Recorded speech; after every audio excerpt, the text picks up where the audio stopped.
Now how did the brothers make the mamidi tandra? तो भाइयों ने जो चिन्ना बाबू और चिट्टा बाबू है, उन्होंने कैसे मामेदी तंत्रा बनाया। And write down the step by step what they did for this, और उन्होंने कैसे कैसे बनाया है, आपको वो स्टेप बाय स्टेप बताना है। सबसे पहले ब्रदर्स, तो जो ये दोनों भाई थे, इन्होंने क्या किया, they went for a market, वो मार्केट में गए और वहाँ से उन्होंने कुछ आइटम्स खरीदे। अब वो आइटम्स क्या क्या थे? दीज वर द आइटम्स, जो कि उन्होंने एक मैट ली जो कि पाम लीव से बनी हुई थी, कोकोनट हस्क की उन्होंने स्ट्रिंग्स लिए, शुगर ली, जेजरी ली और कैसुरियाना पोल्स लिए, ताकि वो ऊपर क्या कर सके, ऊपर मैट को बेसिकली स्टैंड कर सके। यहाँ पर उन्होंने मामेदी तंत्र बनाना स्टार्ट किया था, सनरेज जो है वो आराम से यहाँ पर आ सके। ठीक है, by using mat and casuarina poles they made a platform, और मैट और कैसुराना जो पोल्स है उनकी हेल्प से उन्होंने क्या किया, उन्होंने एक प्लेटफॉर्म बना दिया। अगले दिन उन्होंने मैंगो जूस लिया, जो कि पके हुए आम का मैंगो जूस था, उन्हें एक मसलिन क्लॉथ से, एक बहुत ही फाइन क्लॉथ से फिल्टर किया ताकि सारे फाइबर्स उसमें से हट सके, सिर्फ जूस मिल सके उन्हें। फिर उन्होंने एक थिन लेयर जो है जूस की, उससे स्प्रेड किया। बेसिकली यहाँ पर एक और चीज़ आएगा कि उन्होंने क्या किया था, उन्होंने जेजरी और शुगर जो है उस जूस के अंदर मिक्सअप की थी, और जब वो मिक्स हो गया था तो उन्होंने एक थिन लेयर जो है वो मैट पे बनाई और उसे आराम से स्प्रेड कर दिया था, चारों तरफ स्प्रेड कर दिया उस पर, और फिर उसे ड्राई होने के लिए सन की प्रेजेंस में छोड़ दिया। It was later covered with a sari to prevent it from a dust, और उसके बाद उस पर शाम के टाइम पे एक साड़ी बिछा दी गई, सो दैट उस पर डस्ट वगैरह, मिट्टी वगैरह ना आ सके। और हर दिन जो है वो एक एक लेयर उसके ऊपर बनाते गए, और 4 हफ्तों के बाद एक बड़ा सा थिक लेयर, एक मोटा सा लेयर बन गया था, और वो एक गोल्डन केक की तरह, जैसे कि जो गोल्डन केक होता है उसकी तरह वो दिखाई देने लगा। इसका मतलब क्या है कि वो जो मामेदी तंत्र है अब वो प्रिपेयर हो गया है। अब आप क्या कर सकते हो, उसको खाने के लिए उतार सकते हो, उसको छोटे छोटे पीसेस में कट कर सकते हो और उसे स्टोर कर सकते हो, you can eat as well. Now what things are made in your house from a ripe or a unripe mangoes? कि जो कच्चे आम हैं और जो पक्के आम होते हैं उनसे आपके घर में क्या क्या चीज़ें बनती हैं। सो एट माई हाउस, कि मेरे घर में with ripe mangoes they prepared mamidi tandra milkshake, कि जो पके हुए आम होते हैं उनका हम क्या क्या बनाते हैं, हम मामेदी तंत्रा बना सकते हैं, मतलब आम पापड़ बना सकते हैं, और हम मिल्क शेक भी बनाते हैं जो बहुत अच्छा लगता है गर्मियों के टाइम पे।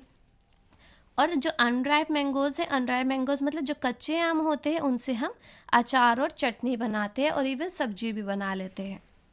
Now make a list of all the different type of pickles that you know about and share it with your friends. तो अब आपको क्या करना है, आपको अलग अलग तरीके के जो अचार होते हैं उनका बताना है और अपने फ्रेंड्स के साथ शेयर करना है।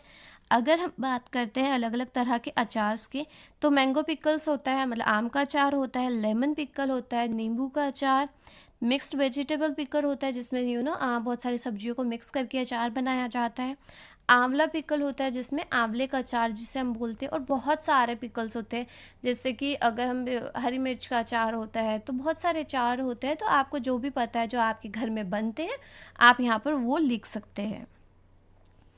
Now is there any kind of a pickle made in your house? तो आपके घर में कौन से तरह का अचार बनता है? What kind of pickle is it and वो मेक इट? उसे कौन बनाता है? From whom did they learn to make the pickle? और जो भी आपके घर में अचार बनाता है उन्होंने कहाँ से सीखा है उस अचार को बनाने के लिए? तो ये सब बातें आप इस आंसर में लिख सकते हैं। So there are many pickles that are made at my house, कि मेरे घर में तो बहुत तरह के अचार बनते हैं, जैसे मैंगो पिकल बनता है, आम का अचार है, नींबू का अचार है, आंवले का अचार है। और ये अचार बनाता कौन है? मेरी मम्मा बनाती है। My mother makes this pickles and she learn it from a grand mother. उन्होंने ये अचार बनाना कहाँ से सीखा? उन्होंने दादी से अचार बनाना सीखा या फिर अपनी मम्मा से अचार बनाना सीखा। तो उन्होंने जहाँ से भी सीखा है आप वो यहाँ पर लिख सकते हैं। Now, what all things are needed to make any one kind of a pickle in your house? How is the pickle made? Find out the recipe and write. तो यहाँ पर आपको रेसिपी वगैरह लिखना है। How are these things made in your house? कि आपके घर में ये चीज़ें कैसे बनती है, like a papad, chutney, it's badiyan and sauce.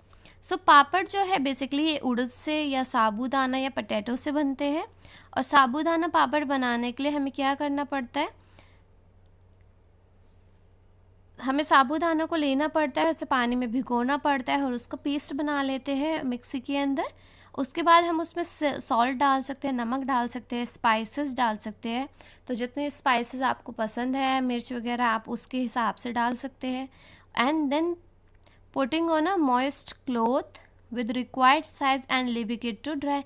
उसके बाद आप एक मॉइस्ट क्लॉथ के ऊपर उसको डाल दोगे और उसके बाद उसे सन की रेज में, मतलब सन की प्रेजेंस में ड्राई करने के लिए छोड़ दोगे। By deep frying this papad is ready. उसके बाद जब वो पापड़ सूख जाए तो आप क्या कर सकते हो, उसे तेल में तल के आराम से खा सकते हो। अब आपके पापड़ जो है वो रेडी हो गए हैं। तो चटनी बनाने के लिए हमें क्या करना होता है, हमें ग्राउंड नट लेने होते हैं या फिर वो सारी स्पाइसेस जो हमें चाहिए, उसमें सॉल्ट डालना होता है, फिर हमें उसे मिक्सी में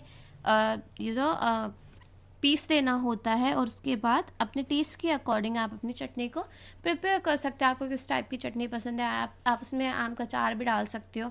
तो दैट विल बी डिपेंडेंट कि आप लाल चटनी बना रहे हो, हरी वाली बना रहे हो, तो आपकी मम्मा को पता भी होगा, तो आप वहाँ से रेसिपी ले सकते हो। तो इसी तरीके से फिर आप सॉस वगैरह की रेसिपी भी अपनी मम्मी से पूछ सकते हो। Now it is a 2 day journey by a train from a Pune to a Kolkata. तो पुणे से कोलकाता जाने में अगर हम ट्रेन से जाते हैं तो 2 दिन लगते हैं। तो ये 2 दिन की जर्नी होती है। If you were to go on this trip, और अगर आपको इस ट्रिप पे जाना हो तो क्या क्या फूड आइटम्स आप अपने साथ ले जा सकते हो, मतलब 2 दिन लगेंगे आपको total. So how would you pack them, और आप कैसे उसे पैक करोगे, बेसिकली कैसे पैक करोगे। तो आपको लिस्ट बनानी है जितने भी फूड आइटम्स आप लेकर जा रहे हो, और कौन से फूड आइटम आप पहले खाओगे और कौन से आप बाद में खाओगे। So if I go on a trip I would pack some items which was last for a longer time. तो मैं ऐसे फूड आइटम्स ले जाना चाहूँगी अगर मैं ऐसे ट्रिप पर जा रही हूँ जो कि ज़्यादा टाइम तक चल सके। जैसे बिस्किट है, ड्राई फ्रूट्स है, स्नैक्स है। तो ये जो है ये ड्राई कंटेनर में अगर हम रखते हैं तो ये काफ़ी दिनों तक चल जाते हैं। And I would also take items, but और मैं क्या ले जा सकती हूँ, मैं चपाती, रोटी, सब्जी भी ले जा सकती हूँ अपने साथ, बट इसको मैं पहले ख़त्म करूँगी क्योंकि वो स्पॉइल्ड हो जाएंगे। देखो जो भी चीज़ जो है पकी हुई चीज़, जो कुक्ड फूड आइटम होता है वो जल्दी ख़राब हो जाता है comparatively to a dry items. तो मैं क्या करूँगी, अगर मेरे को जाना है कहीं पर, तो सबसे पहले मैं जो रोटी सब्जी जो भी अपने साथ लेकर जा रही हूँ, जो भी कुक्ड फूड आइटम मैं लेकर जा रही हूँ, सबसे पहले मैं उसको खाऊंगी। और आफ्टर अगले दिन मैं क्या करूँगी, जो भी मेरे पास ड्राई है, जैसे ड्राई फ्रूट्स हो गया, स्नैक्स हो गया, बिस्किट्स हो गया, तो जो ड्राई कंटेनर में ड्राई फ्रूट्स हो गया, मतलब जो भी चीज़ जिसमें नमी ना हो, वो सारी चीज़ मैं नेक्स्ट डे खा सकती हूँ, like a chips and all. ठीक है। Now what we had learn, तो हमने क्या लर्न किया, glass jar and bottle are dried well in a sun before filling them in न पिकल्स। तो अगर हमें अचार डालना है तो अचार डालने के लिए, पिकल्स डालने के लिए हमें क्या करना है, हमें ग्लास जार लेना है, और या फिर हम बॉटल ले सकते हैं। उसको अच्छे से सुखाया जाता है सन की प्रेजेंस में, धूप की रोशनी में उसको अच्छे से सुखाया जाता है। और उसके बाद पिकल्स जो है, अचार जो है, उसके अंदर डाला जाता है। अब क्वेश्चन आता है कि ऐसा क्यों किया जाता है। Do you remember what happened to the bread in the experiment. तो ये इसलिए किया जाता है क्योंकि अगर आप उस जार को सुखाओगे नहीं तो उसके अंदर मॉइस्चर रह जाएगा, और मॉइस्चर रह जाएगा तो क्या होता है, उस पर फंगस जो है वो लैंड कर जाते हैं। सो फॉर दैट पर्पज़ सबसे पहले हमें कोई भी कंटेनर है उसको सुखाना पड़ता है, और उसके बाद कोई भी पिकल वगैरह हम उसमें डाल सकते हैं, क्योंकि अगर उसमें मॉइस्चर हुआ तो उसके ख़राब होने के चांसेस बहुत ज़्यादा होते हैं। बट वो अगर अच्छे से ड्राई रहा और पानी से दूर रहा तो वो अच्छे से चल जाता है सालों साल। To eat mangoes round the year we make different food items. अब अगर हम मैंगोज़ की बात करते हैं तो मैंगोज़ का तो एक ही सीज़न आता है समर के टाइम पे। बट अगर हमें पूरा साल मैंगोज़ खाने हैं तो हम क्या कर सकते हैं, उसके लिए हम अलग अलग फूड आइटम्स बनाते हैं जो कि मैंगोज़ से ही बन सकता है। जैसे पिकल है, अचार है, हम पूरे साल खाते हैं। आम पापड़ है, हम पूरे साल खा सकते हैं। जो चटनी होती है, कुछ ऐसी चटनियाँ होती है आम की जो काफ़ी टाइम तक चल जाती है। चिक्की बना लेते हैं कुछ लोग। तो यहाँ पर कुछ फूड आइटम्स है जो कि हम बनाते हैं और उसे फिर थ्रू आउट द ईयर उसे इंजॉय करते हैं इन वन फॉर्म और द अनदर फॉर्म।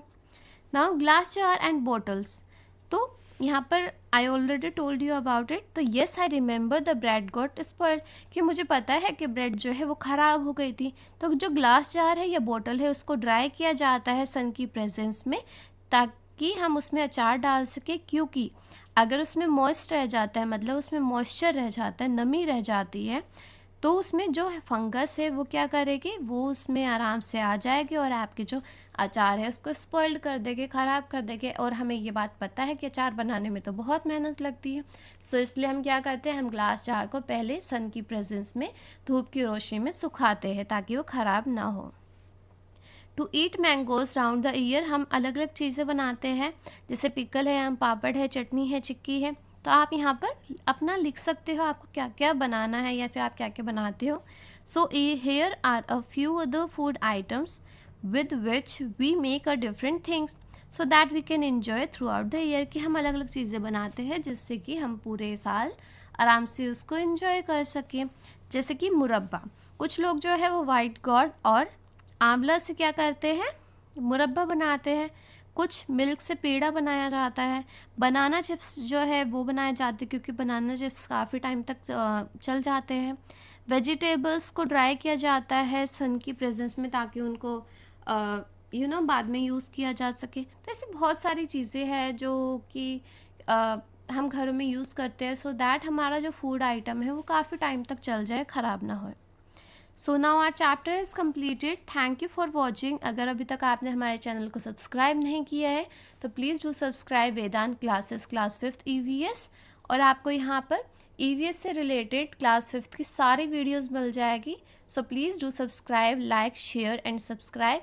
बेसिकली आप अपने फ्रेंड्स के साथ भी इसको शेयर कर सकते हो। तो thank you for watching, have a nice day, God bless you all.